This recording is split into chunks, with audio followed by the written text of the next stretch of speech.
approve the same proposal that was there in the cabinet today.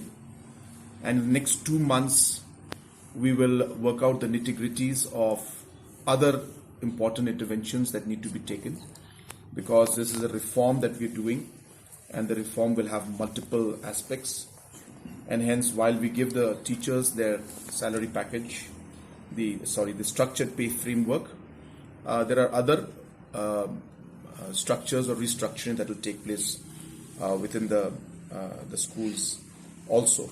So all of this will happen in the next 60 days, and we will be implementing the new structured pay framework